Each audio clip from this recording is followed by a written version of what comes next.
Senhor Jesus mais uma vez. Abra a sua Bíblia.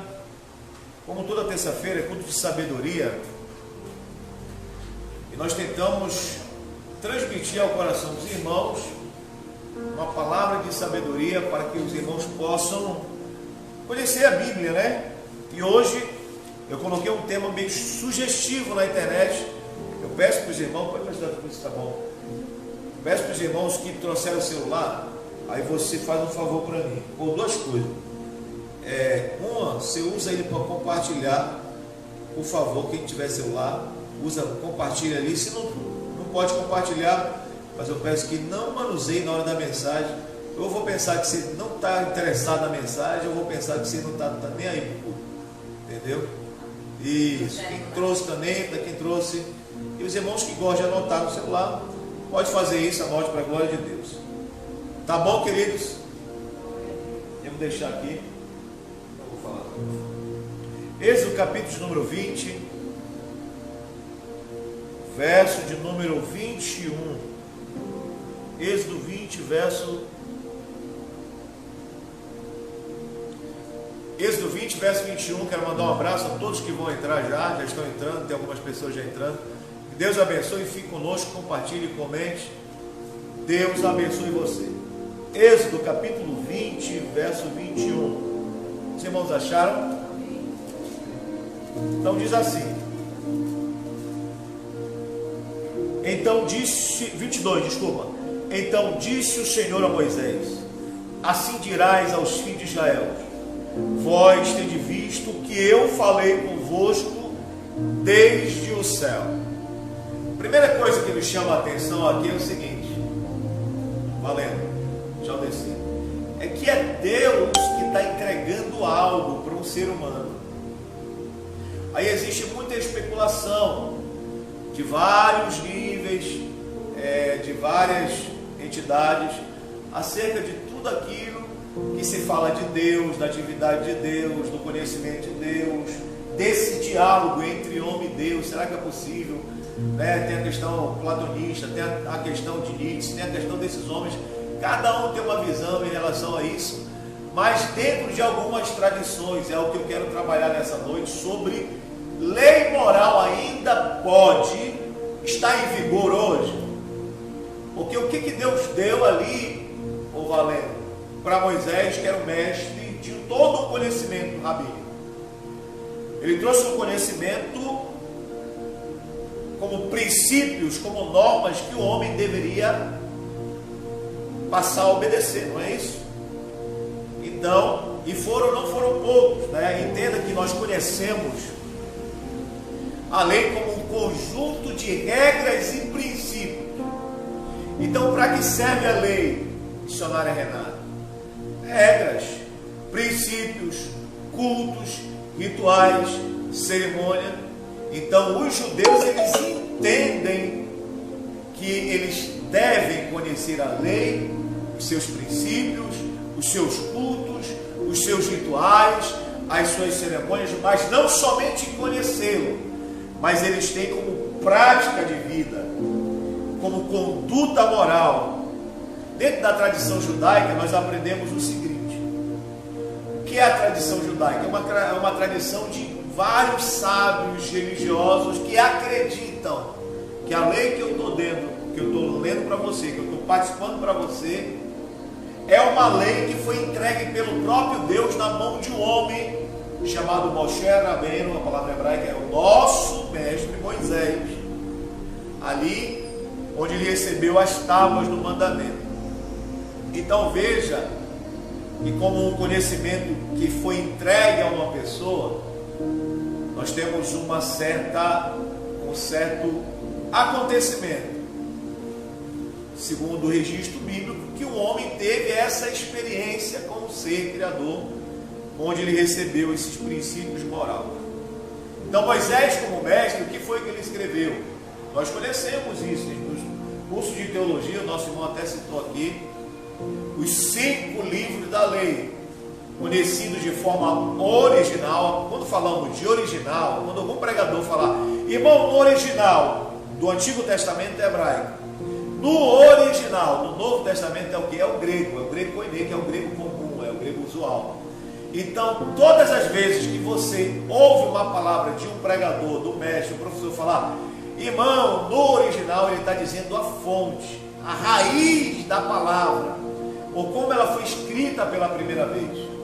Então, a origem dos 5 livros das palavras foram escritas Bereshit, Shemot, Vaikra, Bamidbar e Devarim. Bereshit é o Gênesis que você conhece, é a língua hebraica. Shemot é o Êxodo. Vaikra, Levítico. Bamidbar, nome usual como Números. E Devarim é o Deuteronômio. Nesses livros, toda a Torá para o judeu é como se fosse um compêndio só desses 5 livros, de toda a revelação que Deus quer para o seu povo, e que Deus entenda aquilo que Ele quer passar para o seu povo. Torá para todo judeu é um manual de conduta, não somente isso. Então eles visualizam, quando falamos de Torá, quando falamos de lei, está dizendo, eu tenho que andar porque a lei manda eu andar dessa forma. Eu tenho que viver porque a lei manda eu viver dessa forma. Eu tenho que comer porque a lei diz que eu devo comer dessa forma. Então, ela é conduta para viver, para comer, para dormir, para levantar, para tomar banho. Imagina uma série de exigências que a Torá ela se aplica. E eles acreditam de forma que isso é o modelo para eles. Qual é o problema aqui? Eu devo viver a Torá hoje ou não? A Torá ela é regra, manual para quem? Para o cristão ou para o judeu? E existe, todo tempo tem gente debatendo, todo tempo tem gente falando, é para o judeu, é para o cristão, para quem é a Torá? A Torá é para todos, mas ele tem como regra fiel, fidedigna para eles. Só eles são detentores da Torá e eles se gabam. E eles acreditam piamente que eles são os condutores de todos esses preceitos que só eles podem manusear, valendo. Só eles podem ensinar e nenhum outro povo, cultura, pastor, pregador, rabino, cristão pode ensinar. Então, dentro desses ensinamentos, eu já expliquei aqui, nosso irmão lembra, que são 613 mandamentos, 248 mais são que você pode fazer, 365 você não pode fazer. Então eles acreditam dentro desses, todos esses 613, como eu já falei uma vez, que o rabino mais sábio nunca conseguiu cumprir os 613 mandamentos, porque é muita coisinha, é um pozinho lá no teu quarto, é um pozinho falando no sentido de mofo, esqueci, lembrei, mofo é um pozinho de sujeira, que se o judeu entrar e se ele tocar, o ambiente está o quê? Contaminado, aí a lei cerimonial vai dizer que aquele lugar é impuro. Então veja o peso, por isso que Jesus ele combatia os fariseus e os mestres da lei, porque colocavam fardos pesadíssimos que eles mesmos não podiam carregar. Mas até agora nós estamos no entendimento acerca de leis, de mandamentos. E dentro dessas coisas, muito interessante a nível de conhecimento, a tradição, como eu falo, são os sábios. Quando eu falo de tradição é porque os sábios estão dizendo o que foi. Os sábios acreditam, são sábios que verdadeiramente estudaram a Bíblia e viveram em torno dela, viveram dentro de templos e muitos se dedicaram e morreram vivendo. Teve homem que passou 50 anos dentro de um lugar lá fechado, só saiu para entregar a Torá. Lida, revisada e não sei quantas vezes, Então esses homens acreditavam que a Torá ela foi o quê? Ela foi entregue de forma escrita. Estamos falando de sábio que entendia e tinha uma forma científica de apresentar. Porque como é que eu posso provar que a Bíblia, ele é um livro que ele é divino, mas que Deus que deu, e agora ele é nosso? como são essas evidências? Então são tratados e são trabalhados, e esses homens são considerados de forma científica como válidos. Não são desprezados os estudos desses homens. Por isso que a tradição, até um certo ponto, tem o que de valor, tem a sua validade. Mas eles dizem, aí eu acredito em certa parte, acreditar no sentido de provas, né? Que Moisés recebeu a Torá oral, vou falar daqui a pouco sobre a Torá oral, e a Torá escrita. A Torá escrita foi o que eu acabei de apresentar. Deus vai lá, entrega para Moisés, e Moisés começa a escrever Gênesis, Levítico, Deuteronômio, e vai falando sobre lei, sobre sacrifício e tal. Tudo isso Deus entregou porque Ele queria que o povo entendesse os seus preceitos. Entregou o Decálogo, né, que é um dos que ele parece que ele tem questão aqui no capítulo que nós lemos de destacar: não matarás, adora o Senhor teu Deus, não adulterarás e tal, e tal, e tal. Mas entenda que a lei oral era um conhecimento passado de pai para filho. A escrita, os escribas iam lá e escreviam. Quando terminava o livro, escrevia outro livro. Quando terminava outro livro, escrevia outro livro. Até terminar os 5 livros da Bíblia, e eles passavam essa escrita em rolos, em pergaminhos, vai depender da época. Mas eles acreditam que a Torá oral era o conhecimento total de todo o Antigo Testamento. No caso, para ele, é o Pentateuco, as 5 leis, os 5 livros da lei, que eram colocados na mente deles de formas sobrenaturais. E através desse conhecimento, porque Moisés, alguns dizem, os sábios, que como ele recebeu a Torá oral, então ele podia criar as leis, porque Deus estava dando novas leis para ele. Aqui é uma questão minuciosa, porque aí entra dentro dessas tradições o que nós conhecemos como Mishnah. Mishnah é um tema que é muito debatido na internet, no Google, nos grupos de academia teológica, nos grupos de debate teológico. São grupos que são debatidos sobre esses assuntos, porque eles acreditam que a Mishnah é uma vertente em que Deus dá ao homem agora essa nova regra de vida. É um compêndio de condutas e princípios e leis e moralidades também, como um novo livro da lei. Onde é que está o pecado aqui, mano? Criar novas leis, porque Deus, Ele deu um mandamento, e Ele falou: ai daquele que acrescentar o J e o problema. Para ser resolvido aqui, nós devemos entender qual é o problema. Que criaram as tradições como base para posterior Talmud. Se eles ficassem só no Mishnah, eles criaram o Talmud babilônico. Qual é a influência, Salomão, que está me assistindo, do Talmúdico babilônico? É porque eles criaram leis e leis e leis e leis e leis infindáveis. Se aqui na Bíblia, no Antigo Testamento ou na Torá, temos 613, no Talmud nós temos infinitas regras que são impossíveis do homem cumprir. E dentro dessa base da Mishnah foi criado a Kabbalah. O que é a Kabbalah?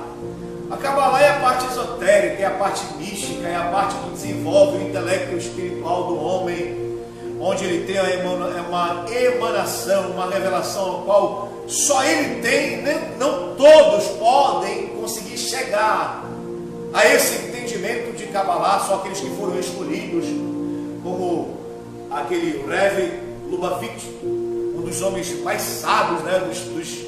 que criou aí aquele livro lá que eu até te emprestei e te dei ao mesmo tempo.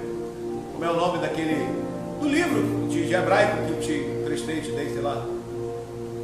Que nós temos uma coletânea de livros feitos, são comentários de Gênesis, né? Não, filho.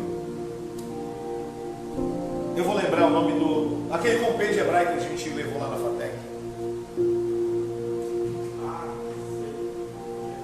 Como é o nome daquela coletânea de comentários rabinos e a Rumash. A Rumash é o conhecimento e interpretação de todos os sábios, onde eles interpretam a Torá, a lei de Moisés, com aquilo que ele diz que é Cabalá, que é revelado. Qual é o problema disso? Pastor, o que tem a ver eu com isso? Porque você é cristão e o mundo está ensinando princípios que nós, se nós não buscarmos o conhecimento, nós vamos aceitar também e vamos anular aquilo que Cristo fez na cruz do Calvário. Qual é o problema da Mishnah? É porque afasta as pessoas de Cristo. Qual é o problema do Talmud? Porque o Talmud diz que eles não aceitam Jesus, que Jesus era um impostor. É do Talmud que tem aquela história de enganação, que Jesus teve uma família. Você sabia disso? Sim ou não? Talmud babilônico, aquele que é muito estudado, principalmente por aqueles que têm ganância de poder, que têm gana de poder. Eu não quero citar alguns livros, algumas situações, porque isso aqui é muito forte que eu estou falando. E vai incomodar muita gente falar sobre isso. Os conhecimentos babilônicos, os acadianos, aquela questão lá de Caim e tal, toda aquela busca por essa gnose, por esse conhecimento desenfreado pelo poder que é emanado de um homem que foi mais sábio, esquecendo que esse homem veio de quem? Aí eu sempre vou para lá. Todo conhecimento, toda religião, toda filosofia teve uma base, mas toda a base foi Adão e Eva, segundo o que nós acreditamos e segundo o que é ensinado no mundo inteiro. Eu não posso pegar um povo que viveu em outra cidade e dizer, porque lá não aparece, porque não aparece que ele teve filho, não aparece que teve filho, de repente já casou com uma mulher. E eu já expliquei isso para os irmãos, segundo a história bíblica, a mulher não era mencionada. Por isso que Adão só gerou homens ali, e os nomes dos homens, o nome dos homens foram mencionados. Fala, filha. O nome de Caim significa aquele que é adquirido por esforço. O nome Caim significa aquele que é adquirido por esforço. Porque no primogênito de Eva, ela só tinha filha mulher. Só filha mulher. E ela teve um filho homem com esforço. E aí, mas como o nome da mulher dentro da cultura, falando de tradição, falando de cultura, quando você lê a Mishnah, você vai entender o que eu estou falando. Você vai entender que a cultura não exaltava a mulher era um produto de, como outros povos, como você bem sabe lá, os povos, os árabes, a mulher só é um instrumento, meu irmão, só usar, gerar filho e acabou, não pode nem sentir prazer. Então veja que todo esse conhecimento que Deus quer trazer para o seu povo é o conhecimento da sua revelação. Eu vou chegar lá. Fiquem tranquilos. A gente tem que mostrar uma parte um pouco científica que parece ser chato, mas não é chato. Mas é um conhecimento que a gente tem que buscar. Porque ninguém quer falar isso no culto, no dia a dia, e as pessoas ficam inventando um monte de história, pregando um monte de história, e a gente tem que aceitar, porque as pessoas vão espiritualizar. Eu sou espiritual, eu vou espiritualizar aquilo que é espiritual. Mas nós devemos trabalhar fontes históricas, livros históricos. Eu sempre tento falar a questão da literalidade, o que é literalidade, o que não é, o que a gente pode aplicar como espiritualidade. Então veja que o problema da lei moral, aqui qual é o problema da lei moral? A pergunta que eu fiz para você. Eu quero que você fique pensando, daqui a pouco eu falo. Então entenda, quem está entendendo o que eu estou falando? Nunca estudei sobre isso, então passe a estudar. Porque alguém, para falar a Bíblia, ele teve que interpretar ela. E para interpretar a Bíblia, ele teve que buscar o que? Fontes, história, conhecimento. Daí surgem as religiões. Porque tanta religião, que aqui está perto para o cara fazer o que ele quiser. Muito interessante aquele filme valendo. Eli.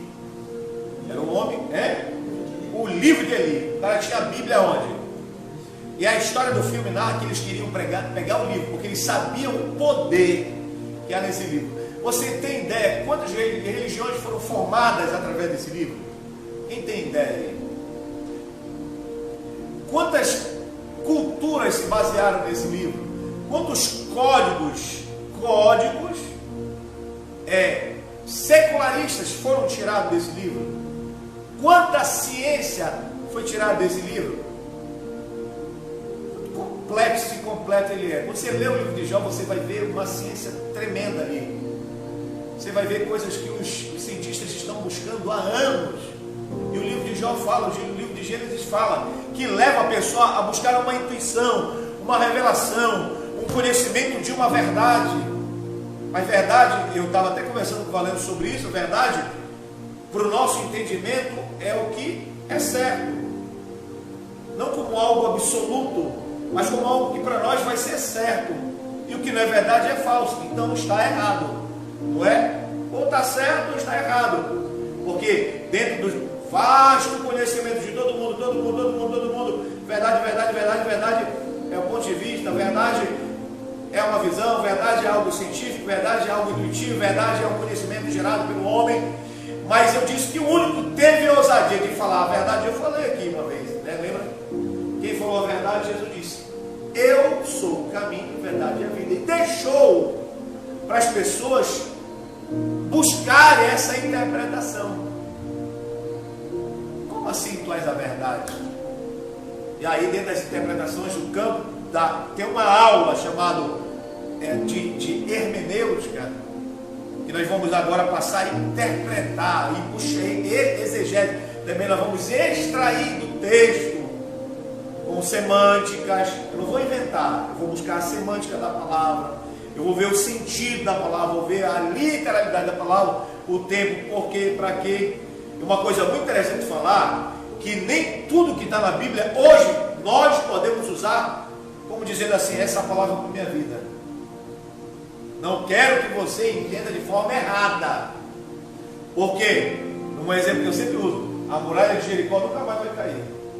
Ela já caiu, irmão. Aí a gente usa o quê? Não, irmão, profeticamente. Tudo bem. Não é pecado. Estou profetizando que vai cair. Mas nunca mais ela vai cair porque já houve. Foi um desejo de Deus, foi um momento de Deus, foi uma profecia de Deus e aquilo caiu. Amém, caiu. Mas se você ficar esperando a muralha de Jericó cair, nunca vai cair. Mas já caiu. Agora uma luta pode cair de sua vida, uma guerra. Então quando você for falar, cite símbolos, cite figuras de linguagem, porque a Bíblia é repleta de figuras de linguagem. Então,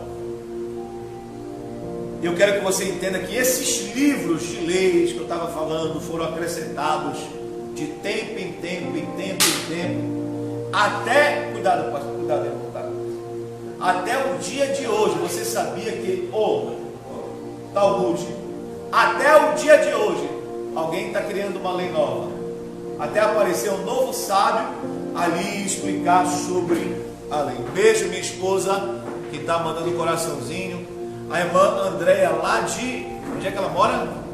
Do Havaí, né? Onde é? Caribe. Deus abençoe, irmã Andréia, nossos irmãos que sempre nos acompanham, em nome do Senhor Jesus, Deus abençoe. Então vamos comigo aqui, princípios de regras baseados na conduta de um ser imparcial. Falando de lei moral, nós temos que entender quem é o dono da moralidade, quem é o incentivador da moralidade. Uma coisa é eu ler princípios de moralidade, outra coisa é eu entender a intenção do escritor. O que o escritor quer transmitir? É uma coisa eu escrever um livro e os meus pensamentos e os meus sentimentos. Outra coisa é eu ser essa pessoa que estou falando. Uma coisa é eu ser pastor falando aqui, outra coisa é eu viver um pastor. É pregar o que eu vivo. Que no dia de hoje, vou dizer uma coisa, está difícil. Ensinamos muito sobre muitas coisas, mas não queremos viver essas coisas porque vai nos confrontar com o nosso erro, com o nosso ego, com a nossa vaidade, com tudo aquilo que nós já conhecemos. Quem está entendendo, diga amém. Amém. Então, princípios da moralidade são princípios de regras, baseado numa conduta de um ser que é imparcial. O que é isso, pastor? Ele não julga preto e branco por causa da sua cor. Você pode pecar e você não pode pecar. Você pode agir de forma errada, você pode agir. Ele não julga rico e pobre. Ele é imparcial, ele não vê barreira em relação a isso. Não importa a classe social. Deus não pratica a imoralidade. Porque falar de moralidade é difícil nos dias atuais.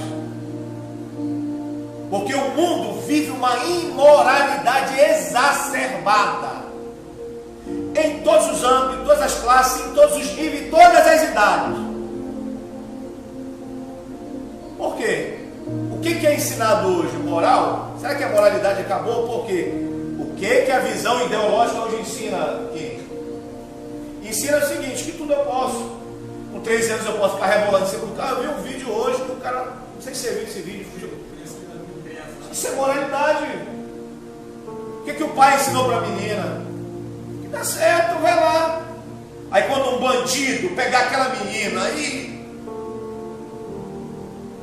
porque nós somos assexuados, nós olhamos, nós cobiçamos. Eu posso ser até errada a palavra, mas nós somos seres que sentimos vontade, atração carnal. É corrigindo a minha fala.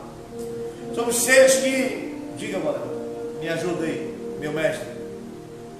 O assexuado é que não tem sexo. Tá, que não tem sexo, né? Então, corrigindo, nós somos seres carnais que temos atrações por outras pessoas.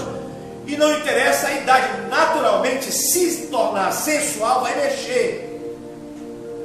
Mesmo que eu não seja pedófilo, vai mexer. Eu só vou ceder se eu quiser. Mas o que já tem inclinação para a pedofilia, vai olhar aquela criança e vai desejar. E vai fazer o que? Abusar. Isso fala de moralidade. Então Deus não pratica a imoralidade.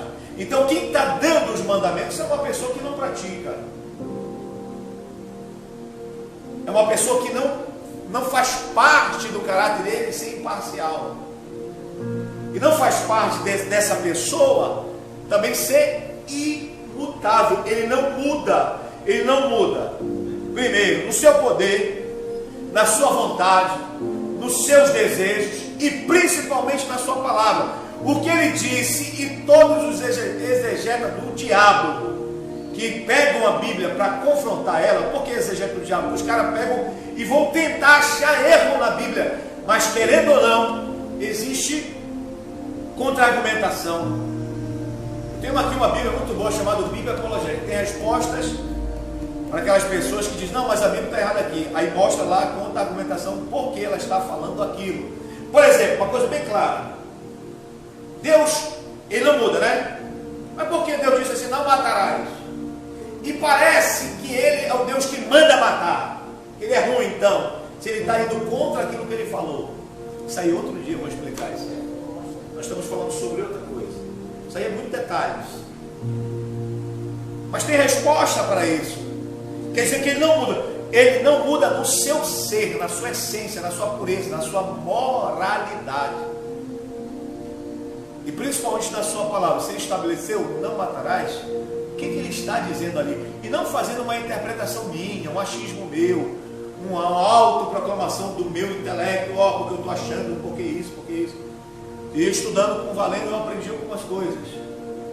Interessante. Mas o senso de moralidade, o que é moral, o que é ético. Mas o senso de moralidade, ele muda. Ele muda. Depende da época, depende da onde você está.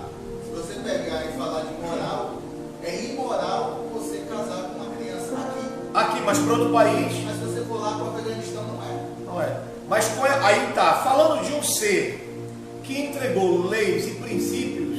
Não, ele estabeleceu. Pois é, ele estabeleceu, obrigado.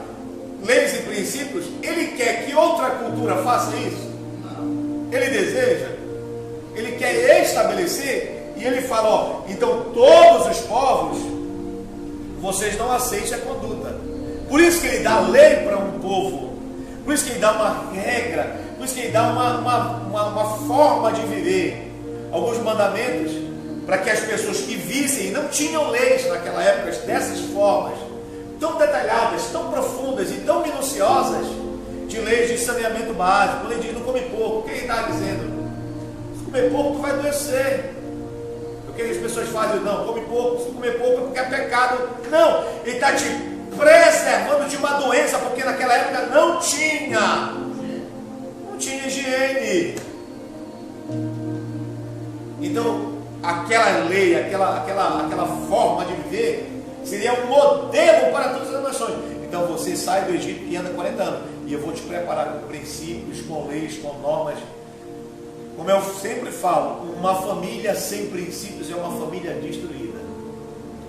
Quando ela cresce no seio da sociedade sem princípios, ela é destruída, ela não tem moralidade, a pessoa vira bandido, a pessoa faz coisa errada.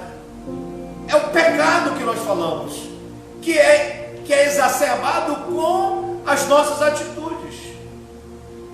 E aí nós perdemos a moralidade. Alguém tem uma pergunta em relação a isso? Não fique com vergonha, pode perguntar. Coisa interessante que você deve entender, que a linguagem da lei moral, ela não muda, ela é universal. Não deixa brecha. Não, ela é universal. Você entendeu o que eu falei? Sabe o que está dizendo? Que o que é certo aqui é certo em qualquer país do mundo. O que é errado aqui é errado em qualquer país do mundo. Mas falar de certo e errado é chocar as mentes que são brilhantes hoje. A gente não vê nenhuma argumentação que preze, que se preste, que enche os nossos olhos com uma ideologia, com uma filosofia assim, olha, de caráter, de bem-estar, de família, de organização, de instituição, de educação. Tudo é banalizado. A arte está banalizada, a cultura está banalizada. Como eu posso dizer que tem uma cultura? Porque nós aceitamos isso como padrão moral para nós. Não, a minha cultura é o Marabaixa. Irmão, que cultura é essa que a pessoa fica batendo e sambando? Batendo e sambando, isso é uma cultura? Cultura deve levar a pessoa a pensar, deve levar a pessoa a desejar, deve levar a pessoa a levar como tradição para os filhos, como algo de bom, não só para aquele momento de carne, de emoção, de dança, mas um momento que traga a paz, que traga uma resposta sobre a vida. Porque tudo que é usado é para tentar trazer uma resposta sobre a nossa existência, sobre a nossa vida, sobre o que estamos fazendo aqui. Então eles colocam a cultura como um benefício da sociedade. É ótimo, é óbvio que é ótimo. Claro que é, valendo. Qual é o problema? Fazer com que essa cultura ela venha trazer benefício para a sociedade. Qual é o benefício que o Marabaixa, eu estou falando do Amapá, qual é o benefício que o Marabaixa traz? Uma classe de pessoas negras que são exclusivistas, são delas, que pertencem a elas. Então nós somos o quê? A palavra correta para isso, Valendo? Colocado de lado, porque é para os negros, foi eles que fundaram. Apartados. O apartheid já acabou há muito tempo. Essa visão de pretos e de brancos, desculpa a expressão, é negro, né? A palavra correta, senão alguém pode me processar aí. Só que tem consequências. Quais são? A desobediência. A desobediência. Quando eu não sigo aquilo que é Quando eu não moral, sigo aquilo que é moral. a gente pode ter o exemplo dos 40 anos que ficaram. Nós temos o exemplo de 40 anos. Maravilha. Faz com que a pessoa rode e pare no mesmo. Vocês estão tentando entender a ideia que eu estou trazendo para você dentro da lei? Vou entrar na graça, que não anula. A lei não anula a graça, mas a graça também não anula a lei. E elas se complementam e se fortalecem. A única coisa que é abolido no sentido de são cerimoniais, que eu já falei que não precisam mais eu fazer holocausto, sacrifício, porque Jesus já morreu na cruz do Calvário. Dia, noite, não. Tudo já está determinado por Cristo através de um novo mandamento que eu já expliquei para vocês. Qual foi? Amarás o Senhor teu Deus de todo o teu coração, de toda a tua alma, de todo o teu, e ao teu próximo. Aí resume-se toda a lei e os profetas. O que ele está dizendo? Que todos os princípios morais, cerimoniais, de condutas, e todas as profecias, e tudo aquilo que eu falei através da boca do Senhor, se resumem em Cristo através do seu sacrifício. Era para você dar glória a Deus aí. Nós somos pentecostais. Mas nós estudamos bastante aqui, varão. Para não nos sermos pegos de surpresa pelas heresias, pelos falsos profetas e pelos enganadores. Gostei do aleluia. Então veja que Deus deu a lei a Moisés. Deuteronômio 6,5. Abre rapidinho.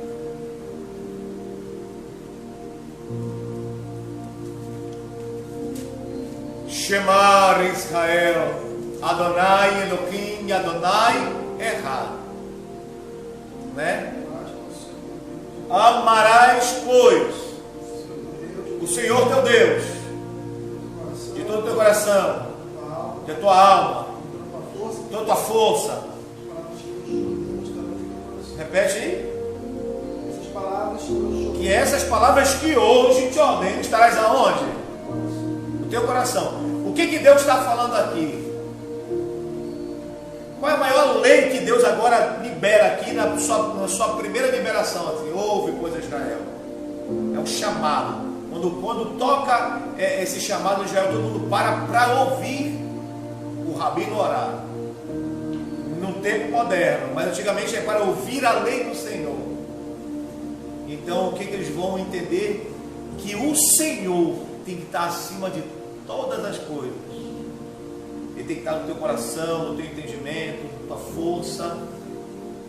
Então ele está dominando os teus sentidos, as tuas emoções, a tua razão, a tua racionalidade, teu emocional, teu psique. Deus não quer roubar a mente de ninguém, nem fazer ninguém tapado, nem fazer ninguém aqui com lavagem cerebral. Mas quando nós temos uma mente de Deus, de Cristo, como Paulo disse, vós tende a mente de... Nós temos uma mente mais aguçada para as coisas espirituais. Como é que eu vou obedecer a alguém que é espiritual, que os seus preceitos são espiritual, que foram convertidos os seus sentimentos em matéria?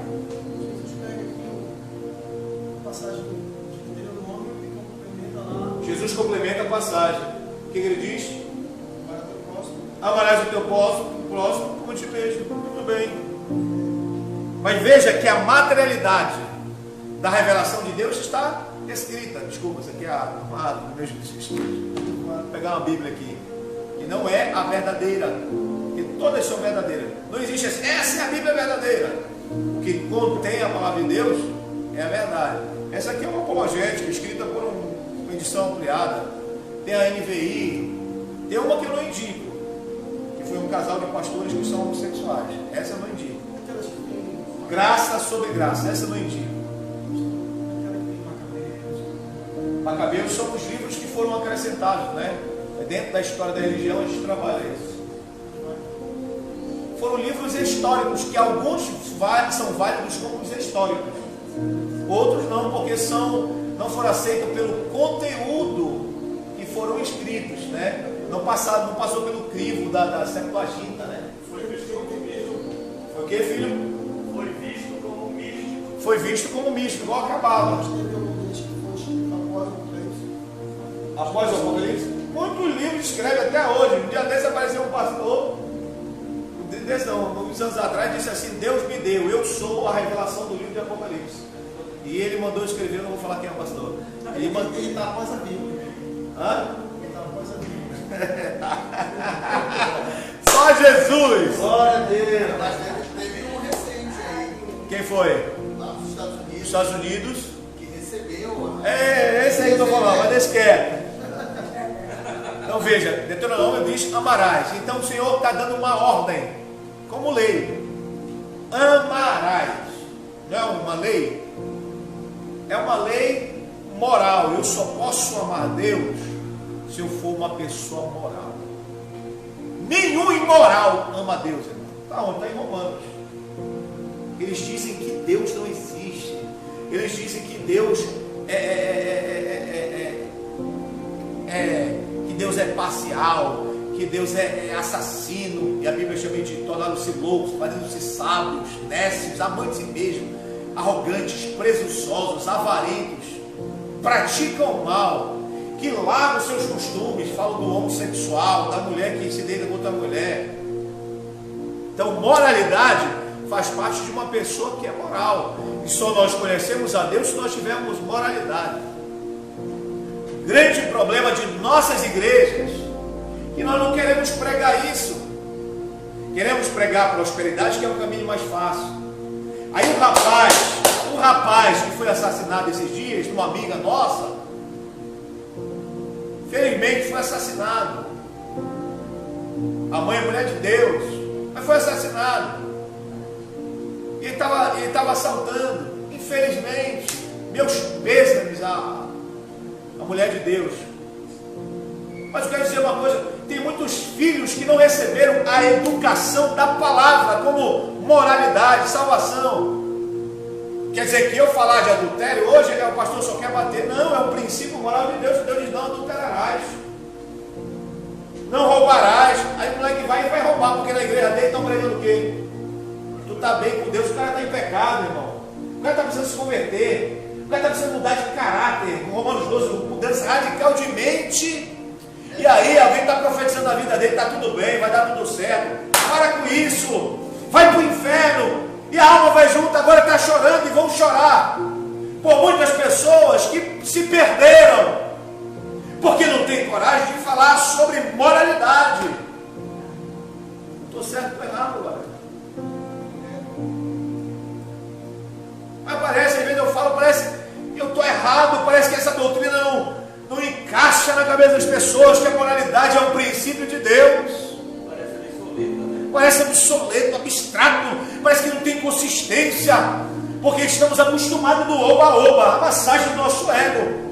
E aí não nos convertemos, não tem mudança, não tem vida com Deus, não tem espiritualidade, a minha vida nunca muda. Aí se torna uma mensagem brusca de movimentos, seca.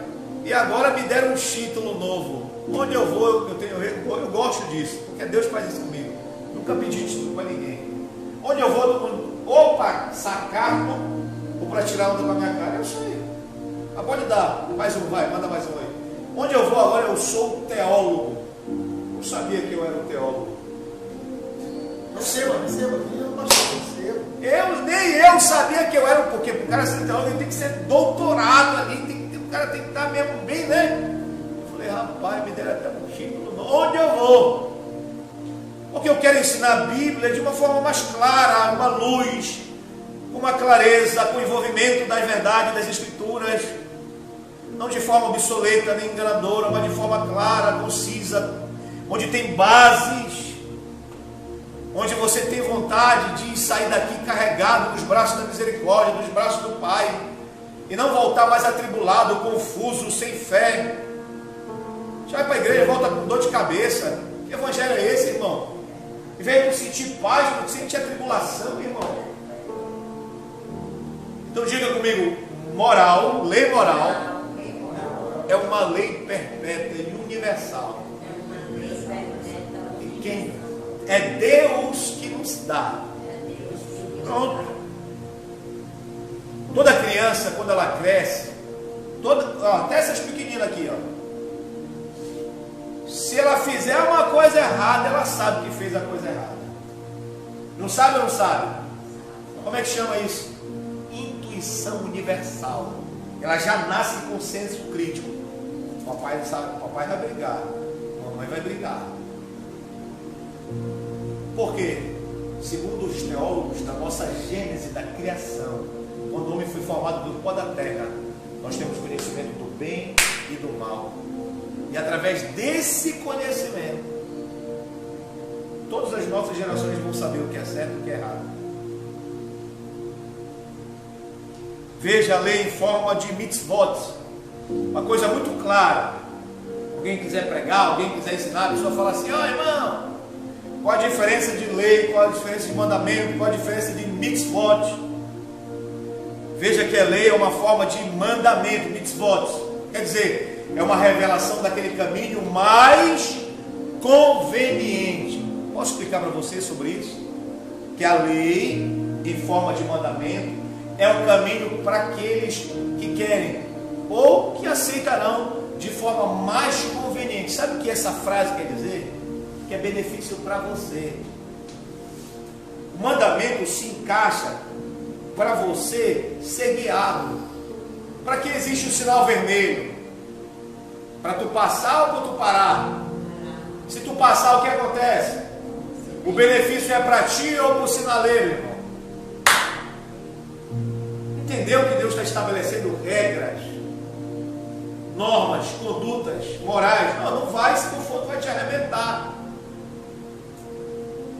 E eu estou muito preocupado de perder dízimo. Graças a Deus, nunca me preocupei com dízimo de irmão, com oferta de irmão. Cada um faz o que quer. Ó. Quer dar? Amém. É pela fé. Quiser dar, dá. O problema é teu com Deus, é tua prestação com Deus. Quiser ofertar, porque tem irmão que não gosta de ouvir isso aqui. Ai, pastor, meu dízimo é alto. Vai, aqui rico e pobre ouve a palavra. Grande e pequeno, pode ser o maior dizimista aqui, ó. Tem que aprender que Deus tem moralidade e princípios. E eu gosto de ter uns que falam assim, pastor, vai lá. Então, eu gosto de ser porque você fala a verdade. Eu vou lhe abençoar. Então, pronto. Então entenda, quem está entendendo o que eu estou falando? Então uma lei, um mandamento jamais deve ser desconsiderado. No caso, a lei de Moisés, por um pensamento meu, ou pela minha própria razão. Se eu acredito que o mandamento de Deus foi algo divino, eu tenho que desperecer esse mandamento? Se foi divino, então eu tenho que, no mínimo, vou estudá-lo, vou analisá-lo, no mínimo. Vou tentar entender por que esse ser se coloca como um ser que exige essa conduta. Eu devo, no mínimo, analisá-lo. Os profetas ensinam que Deus enviou a sua palavra na boca deles. Então eu tenho a lei escrita. Eu tenho agora as palavras do Senhor na boca de profetas. Como? Assim diz o Senhor.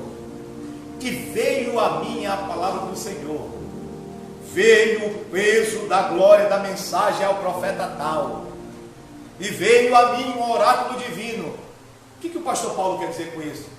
Que foram pessoas que também, não só Moisés, tiveram experiências acerca daquilo que Deus estava falando. Então, dentro da cultura judaica, quando um judeu combina ou fala 3 vezes a mesma coisa, ele está dizendo, é verdade. Ou 2 vezes, ele está confirmando aquilo que ele falou, está sustentado. Ou então ele quer que aquilo seja incutido na tua mente. O que as pessoas entendem como verdade? Aquilo que é muito falado por diversas vezes, até mentira falada diversas vezes, se torna uma... Disse um grande assassino, e foi ele que disse essa frase, que uma mentira dita várias vezes se torna uma verdade. Foi ele que foi o instrumento lá, um dos líderes de Hitler, e teve essa mente maligna de criar essa frase poderosa. Então, testemunhas oculares, pessoas reais, escrito em livros, que são considerados para muitos cientistas, não mais está só na galeria de história, agora está no campo científico. E são muitos mesmo, que foram personagens não míticos ou mitológicos como Zeus, foram homens que receberam e escreveram. Eles fazem comparação de tempo, de data, de datação, de lugar, pegam cerâmica, pegam objetos que foram utilizados naquela época e fazem comparação com o que um livro muito antigo diz. Então o ser divino manifestou-se a homens, como manifestou a Abraão, sai da tua terra, da tua parentela e vai. Esse Deus, ele mandou Jesus com princípios eternos de moralidade, que ele nunca pecou, para nos ajudar através da sua graça. Já vou encerrar, irmãos. Quem está entendendo o que eu estou falando? Então a lei moral é a única lei como regra possível de obrigação, porque só você vai ter benefício. Se tu não matar, tu não vai preso, meu irmão. Se tu não roubar, tu não. Estou falando de lei moral, não estou falando de lei cerimonial. Lei moral, eu tenho benefício próprio. Eu não mato, eu não vou. Eu não adultero, eu não levo chifre. Que é um negócio, né? O cara adulterou isso. O Satanás vai lá e quer dar fora, tirar fora. Infelizmente. Está lá em Provérbios. A mancha que tu deixa, ela volta para ti. Interessante, eu vou falar uma coisa aqui. Se você me assistir, eu quero que você me entenda como um professor de teologia agora. Uma moça colocou uma frase na internet. Eu achei interessante a frase e ela criticou também, achei interessante. Vale a pena criticarmos coisas para melhorarmos. E ela disse: até quando as pessoas irão viver de aparências para agradar a sociedade ou entidade religiosa? Eu faço parte de um grupo de religiosos, no mínimo eu vou levantar a orelha. Eu vou defender a minha bandeira. Então eu vou levantar a orelha e ver, opa, está falando de mim, por quê? Falando da minha religião, daquilo que eu acredito. Eu não vou defender a religião, nem defender Deus, eu vou defender no mínimo a minha, e a palavra se defende automaticamente. E disse assim, e lançou a frase, pá, porque ela quis ser teóloga. Aí eu, pera lá, eu procuro estudar um pouquinho a Bíblia. E o que ela lançou? Não se pode divorciar, porque é pecado, mas matar pode. Lançou reproduzindo a frase da pessoa que está bombando aí, está polêmica, a pessoa matou, ela vai ter as consequências dela mesmo. Matou, acabou, meu irmão, perdeu a moralidade, cadeia. No certo, o fim é a morte, como diz assim, com ferro fere, com ferro será? Então, com certeza, há sempre a consequência a ver. Não tem. Lei da semeadura. Isso que o homem semear também, ceifa. E eu, dentro da teologia, eu expliquei para ela o seguinte, que a ideia dela passar essa ironia é importante, nos alerta sobre nossas escolhas. Eu não sou obrigado a viver, porque eu vivo numa religião, oprimido por causa do dogma. Mas eu também não preciso sair atacando essa religião. Se eu não aceito, eu vou no mínimo respeitar. Eu vou sair, mas eu não vou usar ela para justificar o meu pecado. Ah, não, eu matei, eu não quis escandalizar, não sei, não interessa. Mas dentro do conceito moral, pecado é pecado universal. Não tem diferença, foi o que eu expliquei para ela. Que matar e mentir, segundo o conceito teológico, por sábios e conhecedores das Escrituras, dizem que não há variação, não tem diferença. O que é o Código de Processo Penal, está aqui um homem que foi criminalista há 25 anos, vai dar uma aula para a gente sobre criminalista. Cada crime que a pessoa comete, existe uma sentença. Umas mais brandas e outras mais rigorosas. Depende do crime que você cometeu. Esse é o Código Penal brasileiro. Mas o Código Moral de Ética bíblico, tu matar e tu mentir não tem diferença. É a mesma sentença. Perdeu a moral. Perdeu o crédito para aquilo que é moral. Para Deus não tem pecado grande nem pequeno. Não, aí foi o que eu falei, eu ia concluir. E eu disse, não, então, irmã, não existe pecadinho nem pecadão. Aí ela foi citar a Bíblia. Ah, pastor, mas quer dizer que é um pecado para isso? Eu falei, não, irmã, eu fui mostrando lá toda a Bíblia diz isso. Aí eu tive que usar a teologia para explicar o nosso conceito em relação ao pecado. Quer me ensinar na minha área? Para lá, me ensina direito, aquilo que eu aprendi direito. Aí eu vou concordar com você se você me ensinar direito. Aquilo que dentro que eu aprendi está correto. Então o que é pecado, o que é mentira. Então não tem diferença se você pecar e você adulterar, é tudo igual. Dentro da moralidade, tudo igual. Como também, pastor, não existe para Deus inocente. Ele, antes de acontecer, ele é avisado, né?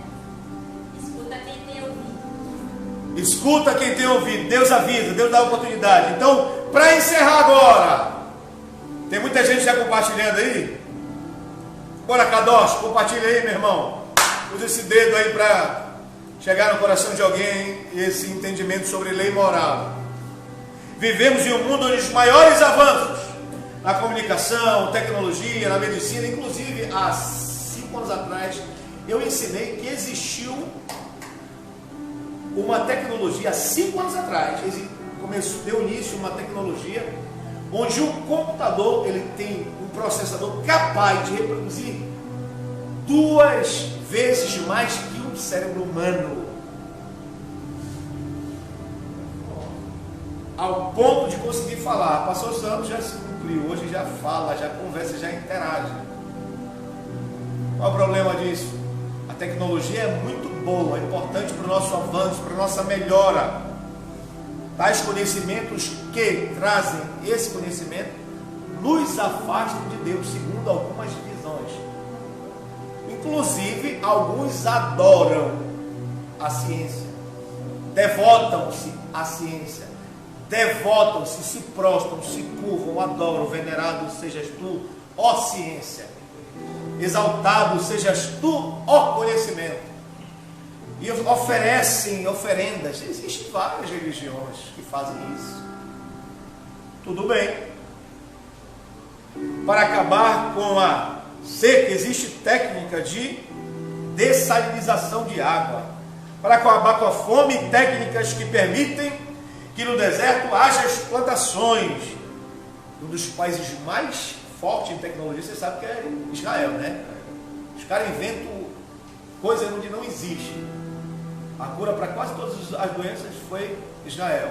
Ciência e tecnologia, Israel. Medicamento, Israel, etc. País abençoado por Deus. Mas por que o mundo continua tendo fome? Por que o mundo continua com miséria? Por que o mundo, o problema do mundo, nós vemos o afastamento, não vou nem falar de Deus agora. Esquece Deus. Já que você é tão secularista, da moralidade. Qual é a desculpa agora?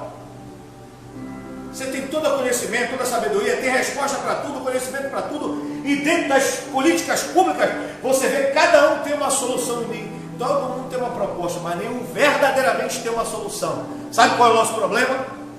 Moralidade. O dia que o homem voltasse a ser uma pessoa moral, não digo nem cristão, esquece a minha religiosidade, porque eu sou religioso mesmo. Mas quando ele voltar a ser moral, a vida dele vai ser melhor, a miséria vai acabar mais, e tudo que está acontecendo no mundo vai melhorar.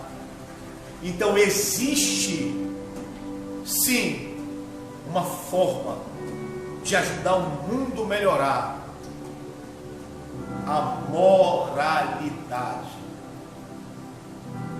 Conceito de esquerda e de direita são conceitos até que foram levantados como filosofias. Vamos distinguir que direita só é conservador. Não, tem direita conservadora, tem direitas que não são conservadoras também não, sabia? Tem uma outra visão. E aí a visão política, partidária e filosófica para a moralidade afasta o homem de Deus. Por que eu trouxe essa mensagem aqui? Porque o homem precisa se voltar a Deus urgente. Só Ele que é o detentor. Aí é a minha fé, a minha crença, que é o detentor da moralidade, quer nos levar aos princípios eternos e morais, para sermos verdadeiramente agraciados e abençoados. Tem alguma pergunta aí na internet? Qual é? Vou responder agora. Então devemos dar o dízimo de 3 em 3 anos. Esse camarada aqui, ele só quer fazer polêmica. Eu vou dizer uma coisa ao Filho do Altíssimo. eu não uso a Bíblia para fazer polêmica. Se você quiser falar sobre dízimo, como um mandamento que Deus ordenou no Antigo Testamento, eu sento e falo com você. Se você quiser falar sobre polêmica, eu acho que não vai trazer nenhum crescimento, nem para mim, nem para você. Ou você vai querer se aparecer, quer dizer que é melhor do que eu, vai querer pregar melhor do que eu, porque dízimo é o mandamento do Antigo Testamento. Jesus, ele fala sobre o dízimo. Então, isso para mim não tem relevância. Desculpe a você que prega contra o dízimo, tem alguma coisa contra as pessoas que... Estou falando sobre moralidade. Eu quero falar dentro desse tema aqui. Tem uma outra pergunta. Pede para ele me explicar como partes da Bíblia existem nos documentos sumérios. Eu já dei uma explicação aqui rapidinho. Eu falei que Caim saiu lá de Adão e Eva. Então nós acreditamos que Adão e Eva são os primeiros habitantes. Falando de Gênesis capítulo 1, há um intervalo infinito de tempo e espaço. Quando Deus cria um homem na imagem e semelhança, ele cria um homem de forma eterna. O homem é uma alma eterna, então ele vive anos e anos e anos e anos e anos. Dentro da eternidade de Adão, criou-se cidades, criou as famílias se espalharam, os filhos estavam espalhados ali, eles estavam fazendo conforme a Bíblia diz, multiplicar, crescer, encher a terra. Povos foram criados. Mostra outro registro, esses registros acadianos, que mostram Caim como o pai da civilização de Acádia. Não é isso ou estou errado? Estou errado? Lembra aí, nosso amigo que estuda muito sobre isso. Me lembra aí, valendo. Os povos mais antigos quais são? São sumérios, né? E de onde os sumérios vieram, irmão? Quando você lê a genealogia, aí o nosso irmão quer ter um ibope aqui na minha página. Ele quer saber por que os documentos sumérios, em partes, né, da Bíblia existem nos documentos sumérios. Tá bom, vou deixar você pensando aí por quê. É uma pergunta capciosa, querendo me pegar, né? Aí continuar querendo. Quero falar da Bíblia, da moralidade, da lei. Outra pergunta interessante, eu quero responder. Pergunta capciosa, a pessoa quer debater, quer xingar. Tendenciosa? Olha, eu fico fora disso. Vê se tem outra pergunta aí, Valendo. Onde é que você está lá na minha página lá? Tem? Os irmãos gostam de perguntar bastante. Você poderia colocar, pastor? Sim. Para complementar. Venha cá então. Vamos ouvir aqui a participação do nosso obreiro, que também ele é engenheiro mecânico, é um homem que é mestre na área que ele fala. E eu quero louvar a Deus pela vida dele aqui. Amém. Fala aí. Meu pastor, quando a gente começa a falar de moralidade, Sim.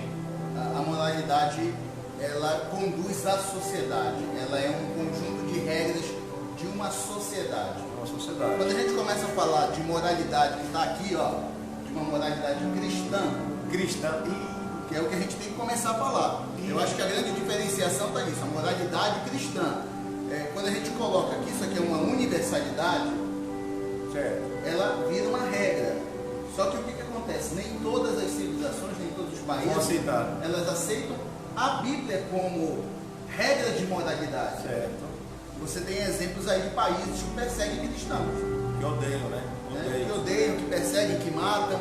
Então, quando a gente começar a falar de regra universal, de moralidade, a gente está falando aqui, ó, moralidade cristã. Isso. E é interessante a gente falar justamente por causa disso, porque vai ter pessoas que vão pegar e vão questionar. Olha, gente, você está falando aí de pedofilia, mas no meu país eu casar com... na Índia eu casar com uma criança de 6 anos não é imoral. Você entendeu? Entendi. Então, o cuidado que talvez a gente possa tomar é justamente isso. É porque a gente está falando de Bíblia, a gente está falando da nossa regra. Da nossa regra de fé. Da nossa regra de fé. Daquilo que realmente nos conduz. Que é a palavra que nos alimenta, que é a palavra que nos sustenta. Quando a gente pega e aceita como outras vias de regra, outros tipos de moralidade, realmente fica mais difícil. Ela está mandando a paz para ti. Minha pastora, saudade da senhora. Faça uma pergunta para o nosso amigo. Mas essa regra moral foi boa para você? Com certeza. Então Então vai ser bom para você. É o que transforma a nossa vida. Então vai ser bom para você, vai ser bom para a sua cultura, vai ser bom para o teu povo, vai ser bom para a tua nação. Porque se eu creio, não só como uma regra de fé cristã, mas que Deus criou todos os povos, diz a Bíblia, raças, tribos, línguas e nações, eu creio que também Deus quer dar oportunidade para essas crianças não serem abusadas por causa de uma cultura que foi implantada, talvez de forma até opressora, como o islamismo, que se mata em nome da fé, que se mata em nome de Deus, onde o próprio Deus moral disse: não matarás. Você colocou aqui a própria vida de Cristo, ele reforça, na verdade ele pega e põe abaixo parte do que é cerimonial, do que é moral, do que é dia, do que é sábado, do que é... Isso, e ele traz um preceito novo moral. Moral, de moralidade. Porque se você pegar naquela época, a gente tinha ali muita imoralidade que hoje talvez a gente não aceitasse. Olha, uma coisa para você entender: o judeu, ele é o único que pode praticar todos estes mandamentos, porque foi dado a eles diretamente como princípio de fé, e eles foram ensinados a incutir esse conhecimento em todas as nações, para que chegasse até Cristo Salvador. Mas se você não cumprir o que o Antigo Testamento diz, você não deixa e não deixará de ser salvo, porque o ritual, Cristo ele fez sacrifício por todos os rituais. Entenda isso. Uma pergunta aqui: pastor, obrigado por compartilhar esses conhecimentos, como tá gostoso e estou saboreando demais. Eita, Kadosh, parceiro de Deus. Muita gente, Deus tem nos abençoado nossos vídeos, várias visualizações, que chegue em muitas famílias essa palavra de moralidade. Então eu quero encerrar com você. Vem cá aqui, Romani, nosso amigo. Obrigado, querido. Está aqui conosco, Deus abençoe.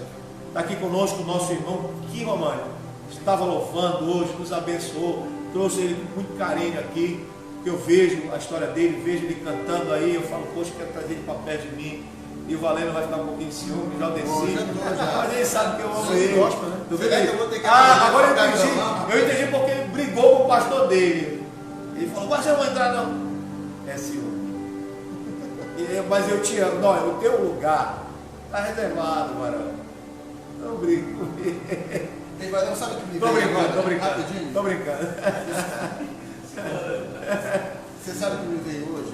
Agora, desceu. Agora eu falo.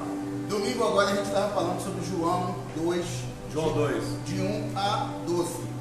E Maria deu uma das chaves para essa questão moral.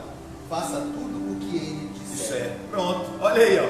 Então, quando a gente Faça segue tudo o que Jesus disser, querido. Nossa base é a fé, é o cristianismo. Então, eu penso, vai louvar o pessoal ver. Ó, quer ver ele cantando agora? Alguém segura o microfone aqui para ele, que eu estou cansado, estou pregando uma hora. Ele vai louvar, e você fica comigo aí, meu cunhado, eu te amo. Você é o meu telespectador assíduo, Deus te abençoe. Naila, eu te amo, você é amor da minha vida. A minha família aqui na igreja, eu amo você também. Obrigado por você ter vindo hoje. Vamos ficar de pé, vamos adorar, vamos cantar louvores a Deus. E vamos já encerrar para a glória de Deus. Quem pode aplaudir o Senhor Jesus? Vai lá. Vamos já encerrar. Não? Deixa eu cantar aqui. Deixa ele cantar. Eu estava falando para o João descer, eu tenho até que aprender a cantar agora e tocar violão. Dá um gole dessa água aí. Participe. Não vai acabar perdendo. Pra cá, pra cá. Fundo. Cadê o fundo? Cadê, pastor? Fundo musical? Meu Deus, toma aqui. Glória a Deus. Só põe aqui. Isso, fica à vontade. Glória a Deus. Vamos lá. Vai, animar.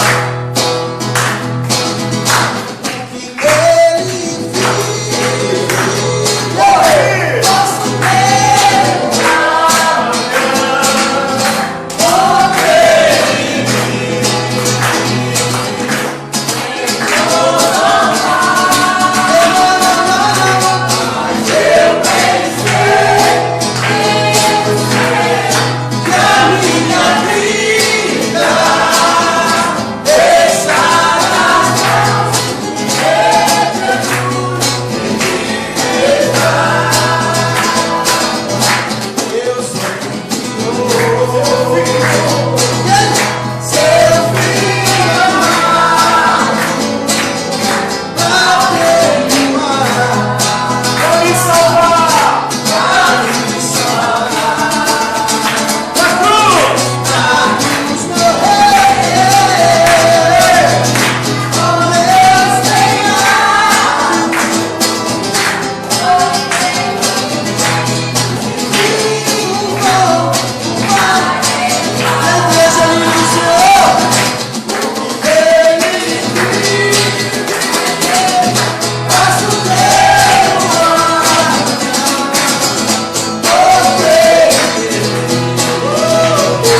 não puderam estar aqui por força maior, eu compreendo. Não assistam outros pregadores sem você ouvir o seu pastor. Seu pastor está aqui, orando, estudando, para você ser alimentado. Você só vai comer uma comida assim, light, se você quiser. Aqui você tem pão para comer, tá bom? Beijo para minhas ovelhas. Deus abençoe. Até amanhã na DEM Zona Norte e quinta-feira aqui com o nosso pastor Jaldeci Barbosa. Então, Deus abençoe. Vamos na paz do Senhor Jesus.